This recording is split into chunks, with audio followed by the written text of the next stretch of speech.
El nombre de esta enseñanza es Viviendo a Cristo en todo.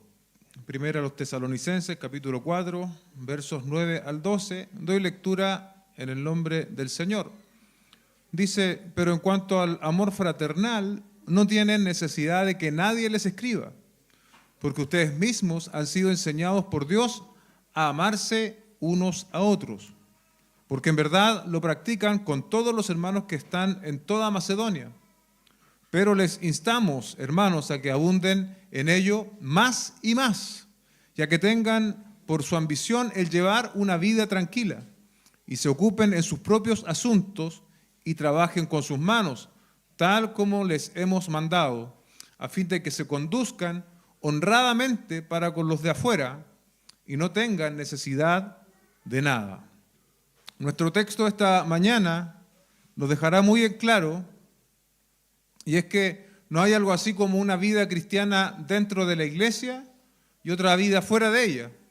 Como cristianos, nuestra vida se debe manifestar de manera íntegra, tanto en lo que somos aquí, en estas cuatro paredes los domingos, como lo que somos allá afuera, en nuestros hogares, en nuestro trabajo, en nuestra intimidad y también en toda nuestra esfera pública. Tenemos que ser uno solo, tenemos que, como yo titulé, vivir a Cristo en todo.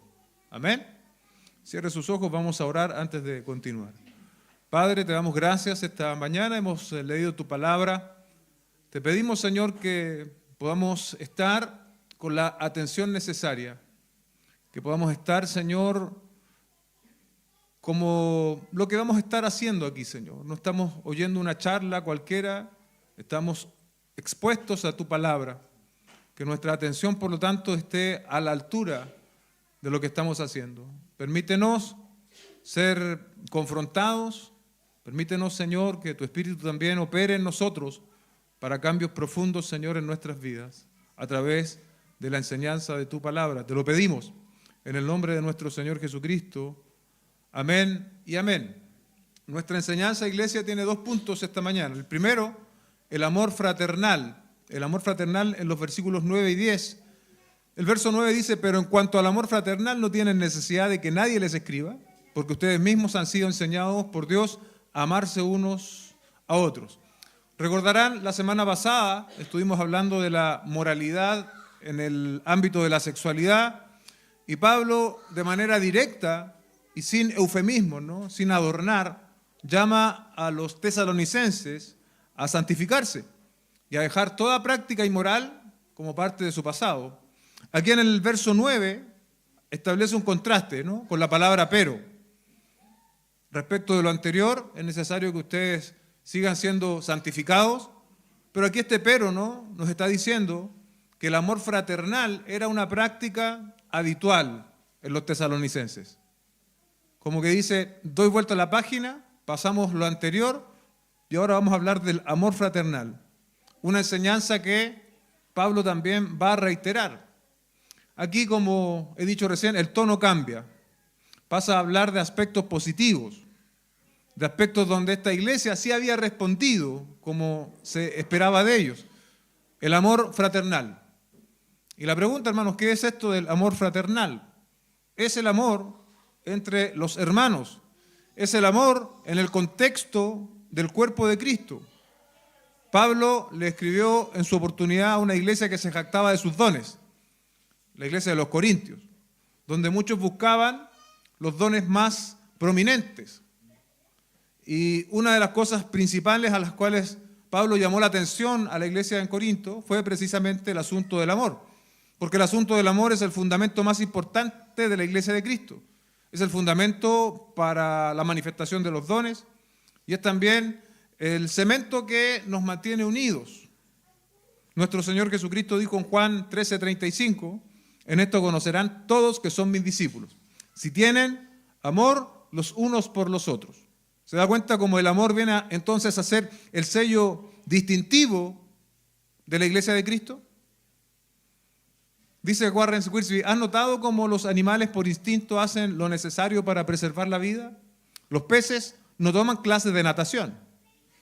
Los pájaros por naturaleza extienden sus alas y vuelan. Es la naturaleza la que determina la acción Los peces nadan porque tienen naturaleza de pez y las aves vuelan porque tienen naturaleza de ave. De la misma manera, el creyente ama por cuanto tiene la naturaleza de Dios. Y Dios es amor. ¿Se entiende la ilustración?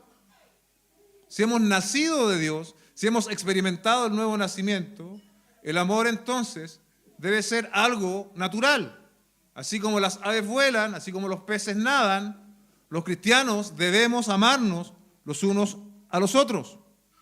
La manifestación de amor entre los tesalonicenses era tal que Pablo dice, no es necesario que nadie les escriba. Ustedes definitivamente lo están haciendo bien. Y termina diciendo, ¿no? En el texto, porque han sido enseñados por Dios. Es una frase bien particular. ¿Quiere decir esto de manera literal que vino Dios a enseñarles a los tesalonicenses? ¿Como que bajó o se los enseñó en algún sueño? ¿Es lo que Pablo quiso decir? No. Pero nosotros que hemos seguido esta enseñanza desde el capítulo 1, versículo 1, sabemos que Pablo una y otra vez ha repetido ideas como estas. En 1 Tesalonicenses 2:13. Por esto también nosotros, sin cesar, damos gracias a Dios de que cuando recibieron la palabra de Dios que oyeron de nosotros, la aceptaron no como palabra de hombres, sino como lo que realmente es la palabra de Dios, la cual también hace su obra en ustedes los creyentes. Es decir, Dios no tuvo que venir directamente y bajar en un sueño o en una visión para enseñarles a los tesalonicenses, porque note al final del verso 9 dice, porque ustedes mismos han sido enseñados por Dios a amarse unos a otros. No, ellos habían sido enseñados por Dios de manera regular a través de la enseñanza del apóstol Pablo. ¿Se da cuenta? Nosotros somos enseñados directamente por Dios cuando somos expuestos a la palabra de Dios, a la palabra correctamente enseñada, por supuesto. No con unas ideas por allí, otras ideas por allá, algunas experiencias del predicador, no. Cuando está nuestra atención puesta en la palabra y explicamos la palabra en su contexto y la aplicamos también en su contexto. Entonces está ahí Dios mismo enseñándonos. Así fue la experiencia de los tesalonicenses y así es también la experiencia de hoy. Recibimos la palabra de Dios, la recibimos. John Piper, un predicador estadounidense, tiene una frase más o menos así, no la copié literal, pero él pregunta, ¿quieres oír la voz de Dios de manera audible? Lee tu Biblia en voz alta. La palabra de Dios es Dios hablándonos, iglesia. En ciertas situaciones de la vida, particularmente en los problemas, quisiéramos oír a Dios, ¿no? Decirnos qué hacer. Pero ¿sabe cuál es el problema? Nuestras Biblias permanecen cerradas. Dios quiere decirnos qué hacer, pero nuestras Biblias están cerradas. Y esta es la voz de Dios, infalible, inerrante, suficiente para nosotros. Es aquí, hermanos, donde Dios nos va a hablar. El Espíritu Santo va a iluminar nuestro entendimiento. Si tú estás necesitando respuestas y si tú te acercas con honestidad a la palabra del Señor, el Espíritu de Dios va a iluminar tu entendimiento para recibir la respuesta de Dios en su palabra. Y cuando eso suceda, es Dios mismo enseñándonos. Cuando aprendamos algo de la palabra, y ese aprender según este mismo contexto y más ampliamente, no es solo memorizar algo, ¿no? Implica también vivir. Si vivimos, es que Dios nos está enseñando. Si solo tenemos conceptos de doctrina o de pasajes bíblicos, pero que nunca llegamos a vivir en nuestra vida, es solo conocimiento. Y hoy día nosotros sabemos que hay computadores, inteligencia artificial que acumulan conocimiento mejor que nosotros, ¿sí? Pero lo que se espera de nosotros no es solo acumulación de conocimiento, sino que lo podamos vivir. Cuando lo vivimos, entramos entonces a la categoría, digámoslo así, de los tesalonicenses, que ellos habían sido enseñados por Dios. ¿Cuándo alguien es verdaderamente enseñado por Dios? Cuando vive la palabra del Señor. Cuando vive la palabra del Señor.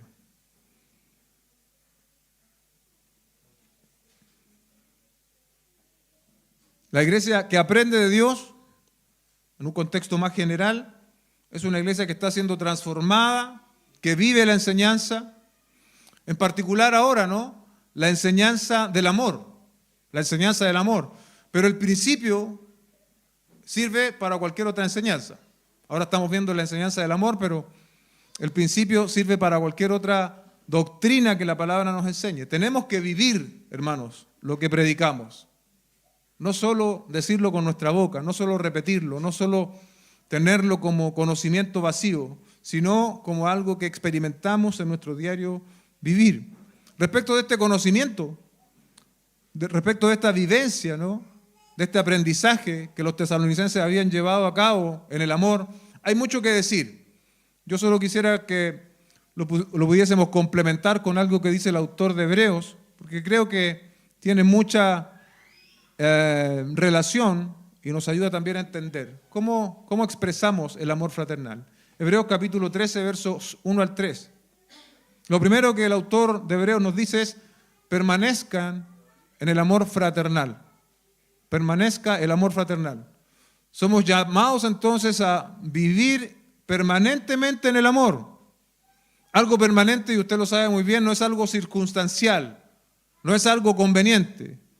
Para permanecer, tú tienes que comprometerte. Cuando un hombre y una mujer se casan, eso demanda permanencia, eso demanda compromiso. De hecho, una de las cosas que pregunta el cura, o en nuestro caso el pastor, es si te comprometes a vivir con esa mujer hasta que la muerte los separe en las buenas y en las malas. ¿Se da cuenta? En cualquier situación. Eso es permanecer. Y la palabra aquí nos dice que tenemos que permanecer en el amor fraternal, independiente de las circunstancias. Y lo que siempre tenemos que considerar, hermanos, para poder permanecer en el amor, porque no podemos permanecer en el amor solo por la intención de hacerlo. No, yo voy a permanecer en el amor. No importa lo que venga, voy a permanecer en el amor. Está bien esa determinación, pero siempre tenemos que tener en cuenta el amor que hemos recibido de Cristo, el amor que hemos recibido del Padre, porque sin ese fundamento de amor que nos ha transformado, es imposible que nosotros permanezcamos en el amor. Dice Juan 4, 19 al 21, nosotros amamos porque Él nos amó primero. Nosotros amamos porque Él nos amó primero. Primera de Juan, me parece que me faltó ahí, estimado José. Primera de Juan 4, 19 al 21.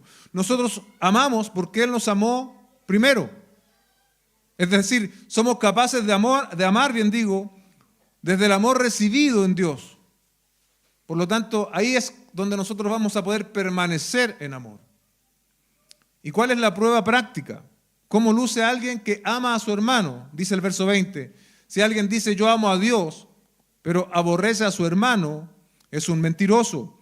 Porque el que no ama a su hermano, a quien no ha visto, no puede amar a Dios, a quien no ha visto. ¿Se da cuenta? Si alguien dice yo amo a Dios, pero aborrece a su hermano, es un mentiroso. Porque el que no ama a su hermano, a quien ha visto, ¿sí?, nos estamos viendo entre nosotros, no puede amar a Dios a quien no ha visto. Y este mandamiento tenemos de Él, que el que ama a Dios, ame también a su hermano. Podríamos ver estos versículos en dos partes. Hemos recibido, Dios nos ha amado primero, ¿sí? Y lo segundo, consecuencia de ese amor recibido, ahora nosotros tenemos que amar a nuestros hermanos. ¿Se da cuenta? Tenemos que amar a nuestros hermanos. Y no solo amarlos, sino que permanecer en ese amor. Y es en ese sentido que el autor de Hebreos nos brinda al menos un par de ejemplos que son muy ilustrativos. Verso 2 dice, no se olviden de mostrar hospitalidad, porque por ella algunos, sin saberlo, hospedaron ángeles. Acuérdense de los presos, como si estuvieran presos con ellos, y de los maltratados, puesto que también ustedes están en el cuerpo. Dice un comentarista, Warren Wiersbe, dice, donde hay verdadero amor cristiano, también habrá hospitalidad. Este era un ministerio importante en la iglesia primitiva, porque la persecución hacía que muchos dejaran sus hogares. También había ministros que viajaban de lugar en lugar y que requerían hospedaje. Muchos creyentes pobres no podían pagar el mesón, y puesto que la iglesia se reunía en los hogares, era natural que el visitante se quedara con los dueños de casa. Añade más, este autor dice, tal vez no hospedemos ángeles en un sentido literal de la palabra, aunque es posible, dice él, pero cualquier extranjero pudiera convertirse en un mensajero de bendición para nosotros. La palabra ángeles significa mensajeros. A veces hemos tenido visitas en casa que han sido mensajeros de las bendiciones de Dios. En el segundo aspecto, ¿no?, de este amor en el cual somos llamados a permanecer, el autor dice, el amor también se expresa en el cuidado compasivo. No era extraño que los creyentes fueran arrestados y encarcelados por causa de su fe. Identificarse con esos presos o prisioneros podía ser peligroso. Sin embargo, el amor de Cristo demandaba un ministerio hacia ellos. Ministrar a un prisionero creyente en el nombre del Señor es servir a Cristo mismo. Tal vez, hermanos, no nos miramos entre nosotros, ¿no?, y no tenemos no parecemos ángeles, de hecho no lo somos, pero la permanencia en el amor fraternal, el amarnos los unos a los otros, como dice Tesalonicenses, nos inclinará a ser personas hospitalarias. Y esto no es una cuestión de lujos, porque algunos pueden complicarse, ¿no? No, yo no tengo nada que ofrecer para invitar a mi hermano a tomar once. No importa. Es mejor una taza de té con algo de pan y que Cristo esté allí en medio, que un montón de lujos y manjares donde Cristo no está presente. Por lo tanto, hermanos, en esta manifestación del amor unos a otros es necesario atrevernos a compartir, a desafiarnos a cultivar el hábito del amor fraternal. Uno de ellos, el ser hospitalarios, y que debe transformarse en un estilo de vida para nosotros. No estamos en el contexto bíblico, ¿no?, donde era necesario que esta hospitalidad se mostrara, pero hoy día tenemos otras formas de hacerlo. Y existen muchas formas de mostrarnos este amor fraternal.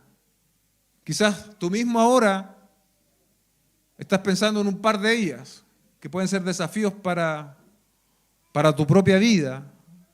El asunto es que no tenemos que quedarnos en la idea solamente, sino más bien tenemos que llevarlo a ejecución, tenemos que hacerlo. Cuando el proceso sea completo, cuando seamos personas, por ejemplo, hospitalarias, ¿no?, vamos a poder decir lo que se dice de los tesalonicenses, que hemos sido enseñados por Dios mismo. Cuando vivimos la enseñanza, podemos decir que hemos sido enseñados por Dios mismo. Cuando la enseñanza es solo teórica, nos falta un gran paso, hermanos.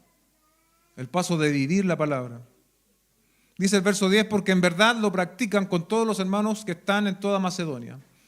Los tesalonicenses eran amplios en este sentido y su práctica fue más allá de las paredes de donde se reunían, probablemente una casa. Eran ellos un hermoso reflejo del amor de Dios. El amor de Dios trasciende.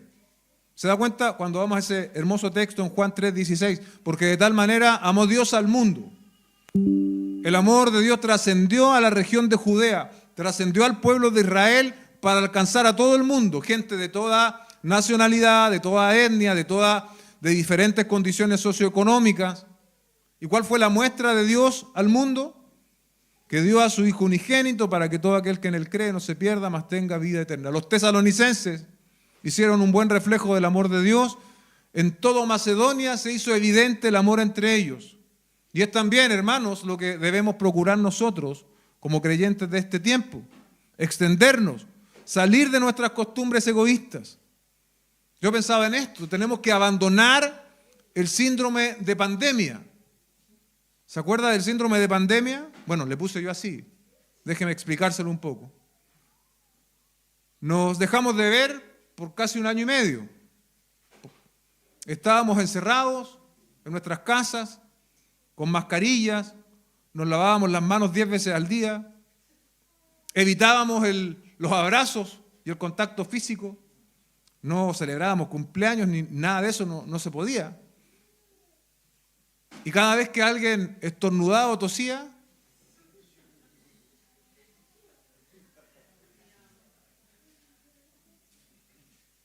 ese es el síndrome de pandemia. Y hay una aplicación de esto de manera espiritual también. Debemos renunciar y arrepentirnos del síndrome de aislamiento espiritual para poder dar muestras de amor y recibir muestras de amor. ¿Sabe, amados hermanos, iglesia? Los creyentes somos llamados a ser el mejor ejemplo de amor en la experiencia humana. El mejor. Porque hemos recibido el mejor amor en Cristo. Entonces nosotros debiésemos ser el mejor ejemplo de amor en la experiencia humana. Mejor, no sé, piense usted en grandes obras que hacen la Cruz Roja, los que van a atender a los niños en África, todo lo que tenga que ver con desprendimiento. La iglesia, nosotros tendríamos que hacerlo mucho mejor. Y no por una cuestión de ranking, no, simplemente por el amor que hemos recibido en Cristo.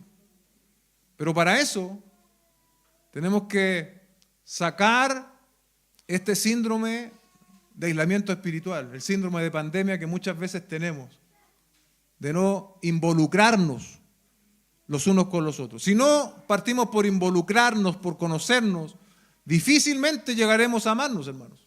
Difícilmente. Y observemos que los tesalonicenses eran excelentes en esto. Dice Pablo, pero les instamos, hermanos, a que abunden más y más en ellos. Ellos lo estaban haciendo bien, sin embargo, otra vez Pablo los llama a que lo hagan mucho mejor, porque nunca llenamos la medida del amor fraternal. Nunca la llenamos. Es necesario siempre tener este desafío por delante, abundar más y más en ellos. ¿Y cómo se hace para abundar más en el amor? Dice Warren Wiersbe, sometiéndonos a las circunstancias que nos obligan a poner en práctica el amor cristiano. Este pensamiento es muy interesante. Sometiéndonos a las circunstancias que nos obligan a poner en práctica el amor cristiano. Y es imposible no pensar en por qué muchas personas se van de ciertas iglesias o de nuestra propia iglesia. Es justamente porque no estuvieron dispuestos a someterse a las circunstancias que obligan a poner en práctica el amor cristiano. ¿Se da cuenta? Necesitamos amarnos de tal manera que nuestros desacuerdos no nos alejen, ¿sí? Sino por el contrario, que nos ayuden a amarnos, a escucharnos y a llegar a una solución fraternal, a una solución en Cristo, a una solución que glorifique el nombre de Cristo. No es como cuando tú vas por la vereda y vas caminando y ves que viene por la misma calzada, la misma vereda, la persona que te cae mal. Entonces, que te cambias de vereda para no cruzarte con él. Eso no debe pasar entre nosotros los creyentes. De hecho, no debiese pasar ni siquiera en nuestra vida secular. Dice, el amor es el sistema circulatorio de la iglesia, la cual es el cuerpo de Cristo. Pero si nuestros músculos espirituales no se usan, la circulación se obstaculiza. Las dificultades que tenemos unos con otros, escuche bien, son oportunidades para que crezcamos en amor. Hermanos, las diferencias, las dificultades que podemos tener entre nosotros son oportunidades para que crezcamos en amor, para que nos mostremos amor los unos por los otros. Esto explica por qué algunos creyentes, habiendo tenido problemas graves con otros hermanos, al resolverlos, terminaron amándose profundamente para asombro del mundo. Ese es el primer punto, ¿no?, de nuestra predicación y tiene que ver con lo que yo les decía al comienzo. Aquí apuntamos principalmente a la vida de iglesia, al amor fraternal. Y el segundo punto, yo le he denominado la cotidianidad agradable al Señor, en los versos 11 y 12. Aquí el énfasis cambia. Recién cubrimos lo relacionado con la comunidad de fe. El llamado era a amarnos los unos a los otros. Ahora el foco es más bien testimonial. Es decir, la manera en la cual nosotros estamos viviendo de cara al mundo incrédulo. Y aunque hacemos la división en estos dos puntos, ¿no? El cristiano genuino vive con la misma integridad. ¿Sí? Si somos verdaderos cristianos, vivimos con la misma integridad, tanto dentro de la comunidad de fe como fuera de ella. No levantamos las manos aquí en el servicio para decir santo, santo, santo, y mañana lunes nos reímos de las bromas en doble sentido que hacen en el trabajo. ¿Se da cuenta? Tenemos que ser personas íntegras. El verso 11 dice, ya que tengan por su ambición el llevar una vida tranquila. La ambición generalmente la entendemos como algo negativo, ¿cierto? Aquí en nuestra traducción lo usa como algo positivo. Podría entenderse como aspirar, que aspiremos a llevar una vida tranquila. La Reina Valera traduce esto así, dice, y que procuréis tener tranquilidad. Nuestro propósito en la vida cotidiana, ¿no?, es que vivamos en nuestro hogar, en nuestro trabajo, en nuestros estudios, en todo lo que hacemos, una vida tranquila. Y Pablo posteriormente va a decirnos en qué consiste esto de la vida tranquila. Aquí el mismo Warren Wiersbe dice, tranquilidad de mente y de corazón, la paz interior que capacita al creyente para vivir la vida cristiana por medio de su fe en Cristo. El texto dice, y se ocupen en sus propios asuntos y trabajen con sus manos, tal como les hemos mandado. Eso es vivir una vida tranquila. Ocuparse de sus asuntos, trabajar con sus manos, tal como les había mandado el apóstol. Quizás, para entender esto un poco mejor, un contraste podría ser útil. Si una vida tranquila es ocuparme de mis asuntos, trabajar con mis manos, entonces una vida no tranquila es aquel que está preocupado de los temas ajenos, entrometiéndose donde no ha sido invitado. Es también en contraste una persona floja que no trabaja. Había este tipo de personas en el contexto bíblico, ¿sí? Personas entrometidas y personas flojas. ¿Y hay este tipo de personas hoy? Sí, sí, también hay. La naturaleza del hombre no cambia, cambian las épocas, cambia la tecnología, pero la naturaleza y el corazón del hombre es exactamente el mismo. Bueno, al haber una persona llegada a la fe en Cristo, suponen cambios, ¿no? Y ciertamente esos cambios también afectan nuestra vida laboral, también afectan nuestra vida que nosotros hacemos prácticamente los 7 días de la semana. ¿Qué valor tiene, iglesia? ¿Qué valor tiene ser un buen cristiano el día domingo y un pésimo trabajador en la semana? Es incongruencia absoluta, es inconsistencia. Recuerde que en el contexto histórico en el que fue escrita esta carta, algunos de la iglesia habían entendido mal el mensaje de Pablo respecto de la segunda venida y habían dejado de trabajar para esperar el regreso de Cristo. Estos hermanos eran tan espirituales que dijeron, Cristo viene pronto, voy a pedir el finiquito, no habían finiquito en ese entonces. Y bueno, mientras viene, yo entonces voy a visitar las casas de los hermanos porque obviamente hay que comer, pero yo soy espiritual. Yo estoy esperando a Cristo. Y eso es lo que Pablo está corrigiendo también acá. En la segunda carta, un texto que a mí me fascina, segunda a los Tesalonicenses 3:10, porque cuando estábamos con ustedes les ordenábamos esto.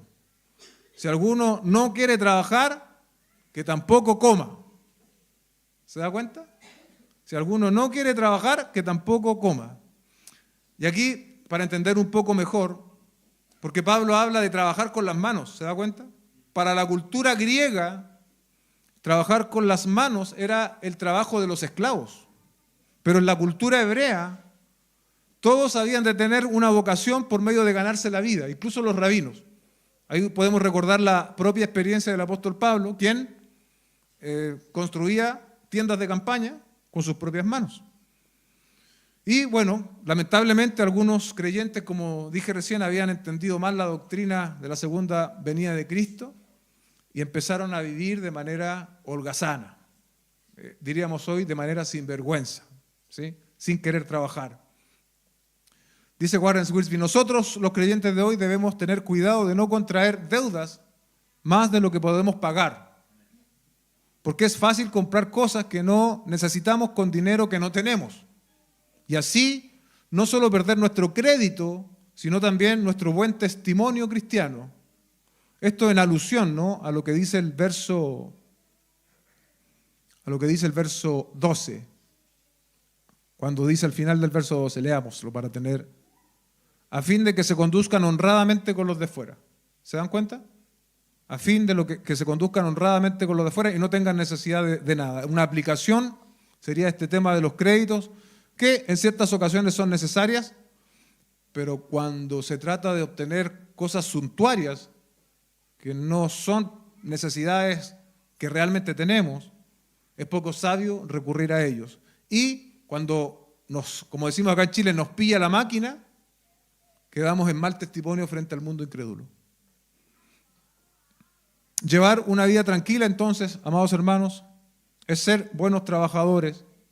No importa lo que tú hagas, no importa lo que tú hagas, hacerlo con responsabilidad, hacerlo con compromiso, con puntualidad, con honestidad, hacer nuestros trabajos, hermanos, con todos los valores que den cuenta que estamos viviendo a Cristo. ¿Se dan cuenta? ¿De qué me sirve estar predicando aquí hoy día si mañana voy a estar entrometido en asuntos a los cuales nadie me ha invitado? ¿De qué me sirve a mí estar predicando hoy día si el martes no voy a hacer lo que tengo que hacer en mi trabajo? Pablo, como ha sido una constante, había corregido esto antes, pero lo vuelve a escribir. Les dice, tal como les hemos mandado. Esto del trabajo es un mandamiento, es un término fuerte pero necesario. Se hizo necesario volver a repetirlo ahora, como decíamos la semana anterior respecto del tema tratado, así como tal vez no es primera vez que escuchamos esto nosotros, ¿no?, respecto del trabajo. Sin embargo, es necesario volver a oírlo, porque se nos olvidan las cosas también, hermanos. Las instrucciones, los preceptos, los mandamientos, cosas que vimos ahora y vimos la semana pasada, son necesarios y cuando vienen desde la palabra del Señor, no son alternativas para nosotros, sino que son normativas que tenemos que buscar poner por obra. Verso 12, a fin de que se conduzcan honradamente para con los de afuera. Ahí está el asunto del testimonio y no tengan necesidad de nada. Al igual que hoy, los creyentes en Tesalónica seguramente se relacionaban con personas no creyentes, ¿no? De ahí la necesidad de tener una vida tranquila con el propósito de que se conduzcan, se comporten de manera honrada con los de afuera. ¿Quiénes son los de afuera? Los no creyentes. El trabajo, hermanos, es el medio, dice el apóstol Pablo, que Dios utiliza para que no tengamos necesidad de nada. ¿Se da cuenta? Al final del texto dice, y no tengan necesidad de nada. Ningún cristiano debiese estar por periodos de cesantía voluntaria. Y vemos que el texto tiene al menos dos efectos de un trabajo bien hecho. Un buen testimonio con los de afuera, es decir, me ven como un cristiano consistente. Y segundo, poder cubrir nuestras necesidades y las de nuestra familia. Este texto lo resume muy bien. Primera de Timoteo 5:8, pero si alguien no provee para los suyos, y especialmente para los de su casa, escucha la relación que hay aquí entre el trabajo, el sostener a la casa y lo que sigue. Ha negado la fe. Ha negado la fe y es peor que un incrédulo. ¿Se da cuenta? Pero si hay alguien que no provee para los suyos, para su casa, especialmente, dice el apóstol, ha negado la fe y es peor que un incrédulo. La teología del trabajo en la Biblia, lo que dice Dios respecto del trabajo en la Biblia, es tremendo, hermanos. No es secundario, no es como que yo pueda hacer un trabajo mediocre o irresponsable. Muy por el contrario. El trabajo no es una maldición, dice un autor, sino una bendición. Dios le dio a Adán trabajo en el paraíso. La fatiga y el sudor del trabajo son parte de la maldición, pero el trabajo en sí no lo es. De hecho, la teología que dice que el trabajo es una maldición es la teología de la Iglesia Católica Romana, no la que nosotros sostenemos desde la Escritura. Así que hagamos nuestro trabajo, hermanos, con el propósito de también mostrar un buen testimonio a el mundo incrédulo y poder tener los recursos necesarios para sostener a nuestras familias. Amén. Hagamos nuestro trabajo y todo lo que hagamos para la gloria de Dios. Vivir con ese foco, sobre todo cuando las condiciones no son las que nosotros esperaríamos, ¿no? No están las mejores condiciones, no tenemos el mejor jefe, qué sé yo. Recordar que en última instancia tu jefe es Dios. Estás trabajando para Dios. Nuestra enseñanza esta mañana es más corta de lo habitual, solo estos 2 puntos. Creo que es una enseñanza, usted podría llegar a las mismas conclusiones en una lectura personal. Pero hay enseñanzas, hermanos, que son muy simples de entender, pero muy difíciles de llegar a hacer. Estamos frente a ese tipo de enseñanzas. El amor fraternal, el trabajo, la cotidianidad del trabajo, según Dios espera que lo vivamos, es algo simple de explicar, simple de predicar, pero es algo que es muy difícil de vivir. Nuestra propia naturaleza humana, la universidad del mundo, digo yo, nos forma para ser personas egoístas, en el mejor de los casos, velar por nosotros mismos, por nuestra familia. El amor fraternal que produce Cristo en nosotros saca ese sistema operativo de egoísmo e implanta uno de generosidad en amor, ¿sí? A través del nuevo nacimiento, un sistema operativo de generosidad en amor. Pero aún sigue en nuestro sistema el virus del egoísmo ahí rondeando. Por eso que necesitamos volver a la enseñanza bíblica, que es el antiviral frente a este tipo de pecados, para andar en conformidad al propósito de Dios. Abundar en amor más y no conformarnos a este mundo. Si nos miramos con atención, aquí entre nosotros, hoy mismo, si tú miras a tu alrededor, tienes más de una oportunidad para abundar más y más en amor en la iglesia local donde hoy estás participando. Pero, segunda parte del sermón, no vivimos solo entre creyentes, vivimos por propósito de Dios entre personas que le ignoran. Estamos en el mundo, pero no somos del mundo. Estamos en el mundo, pero para ser sal y luz en este mundo. Y algo tan cotidiano y casi inescapable para todos nosotros, el tema del trabajo, es también una gran oportunidad para dar a conocer a Dios. Cuando el martes, los que no trabajan los feriados, yo ahora pasé a los que no trabajan los feriados. Cuando el martes vayas a tu trabajo, recuerda esto. No estás trabajando fundamentalmente para tu jefe, ni siquiera para recibir tu sueldo a fin de mes. Aunque son propósitos secundarios, ese escenario del trabajo es la oportunidad para glorificar a Dios y que los demás puedan llegar a decir, vaya, sí que es diferente, si existen cristianos de verdad. Oremos.